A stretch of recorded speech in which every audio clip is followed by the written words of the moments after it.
बिस्मिल्लाहिर्रहमानिर्रहीम। अस्सलामुअलैकुम। नावल और हम के प्यारे से नाज़रीन को हम अपने चैनल पर खुशामदीद कहते हैं। हम उम्मीद करते हैं कि आप खैरियत से होंगे। वो 12 साल का था जब इसके बाप ने ये कह के दूसरी शादी कर ली कि इसे एक माँ की ज़रूरत है, लेकिन इसने कह दिया इसे किसी सौतेली माँ की नहीं बल्कि अपनी माँ की ज़रूरत है। अगर वो इसकी माँ वापस नहीं कर सकता तो इसके लिए किसी औरत को भी ना लाए। लेकिन सिकंदर शाह ने दूसरी शादी कर ली।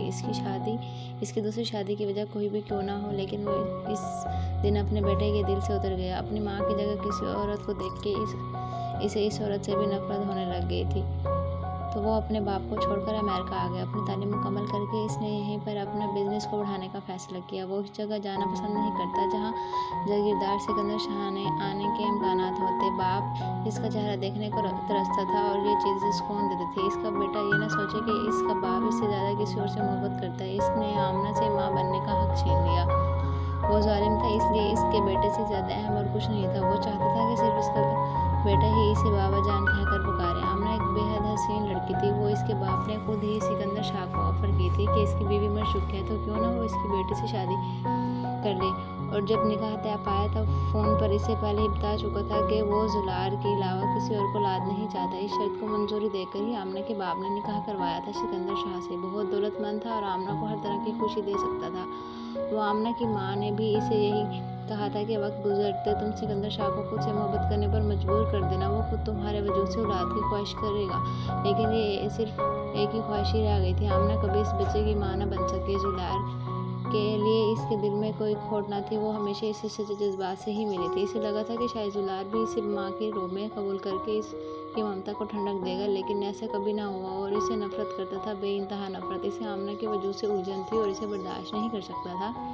जब भी आमने से करीब आने की या फिर इसे बात करने की कोशिश करती, वो चीखने लगता, चिल्लाने लगता और फिर आखिर इसने हमेशा के लिए इनसे दूर जाने का सोच लिया। 4 साल तक आमना ने हर मुमकिन कोशिश की कि वो जुलार को किसी भी अपनी तरह से मोहब्बत का एहसास दिलाए, लेकिन ऐसा ना हो सका। जुलार की उलझन नफरत का रूप अख्तियार कर गई और फिर एक दिन इसे पता चला कि वो सिर्फ आमने के वजूद से ही नहीं बल्कि सिकंदर के वजूद से ही नफरत करने लगा था।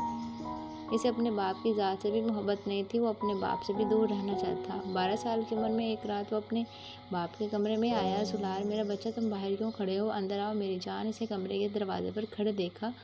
वो खुद आगे बढ़ते हुए इसे अपने सीने से लगा चुके थे, जबकि वो अगले ही लम्हे में इनसे अलग हुआ था। इसका अंदाज़ा आमना को बहुत बुरा लगा था, लेकिन सिकंदर को नहीं, क्योंकि वो तो बेटे की तवज्जो को तरसे हुए थे। इसलिए इतना ही काफ़ी था कि इनका बेटा इनसे मिलने के लिए इनके कमरे तक आया था। बाबा जान, मैं अमेरिका जाना चाहता हूँ हमेशा के लिए, वो इनसे दूर होते हुए बोला। सिकंदर शाह हैरानगी से इसे देखने लगा। लेकिन मेरी जान, तुम वहाँ कैसे रहोगे अकेले? भी तुम छोटे हो, तुम्हारा मैट्रिक भी क्लियर नहीं है, तो मैट्रिक कर लो, इसके बाद आप मेरी हर बात की मुखालफत क्यों करते हैं? बाबा जान, मैंने कहा ना मैं अमेरिका जाना चाहता हूँ तो मुझे भेज दें, रहना नहीं मुझे इससे घुटन आज़ाद माहौल में। यहाँ मैं कहीं बाहर नहीं जा सकता, क्योंकि हर वक्त आपको लगता है कि मुझे जान का खतरा है। यहाँ मेरे दोस्त नहीं है, आज़ादी नहीं है, मैं यहाँ पर कैद होकर रह गया हूँ। मैं इन सब चीज़ों से छुटकारा चाहता हूँ। प्लीज़ मुझे यहाँ से भेज दें, मैं अपनी ज़िंदगी आज़ादी से गुजारना चाहता हूँ। प्लीज़ मुझे जाने दें यहाँ से, मैं वहीं रहकर अपनी पढ़ाई मुकम्मल कर लूँगा। कम से कम खुश तो रहूँगा आज़ादी से। बाहर जाऊँगा, दोस्त बनाऊँगा, यहाँ पर तो कुछ भी नहीं है सिवाय इस हवेली की दीवारों से। अब तो आपको लोगों ने मेरा स्कूल भी बंद करवा दिया, घर से भी नहीं निकल पाता मैं। ऐसा महसूस होता है जैसे मैं कैद खाने में हूँ। निकाल लें मुझे यहाँ से बाहर। वो इन्हें देखते हुए इन्हें अपनी ही परेशानी बताने लगा। सिकंदर शाह इसकी उलझन को बहुत अच्छे तरीके से समझ रहे थे। पिछले 6 महीनों में इन पर 9 बार जानलेवा हमले किए गए थे। सिकंदर शाह के दुश्मनों को ये खबर फैल चुकी थी कि सिकंदर शाह की जायदाद का इकलौता वारिस इनका बेटा है। इसके अलावा वो किसी और औलाद। अब तक के लिए इतना ही। अगर आपको हमारी ये वीडियो अच्छी लगी हो तो वीडियो को लाइक करें, कमेंट करें, चैनल को सब्सक्राइब करें और वीडियो को अपने दोस्तों के साथ शेयर करना मत भूलिएगा। मिलते हैं अगली वीडियो में एक नए एपिसोड के साथ। तब तक अपना बहुत सा ख्याल रखिएगा और हमारी टीम को दुआ में हमेशा याद रखिएगा। अल्लाह हाफिज़।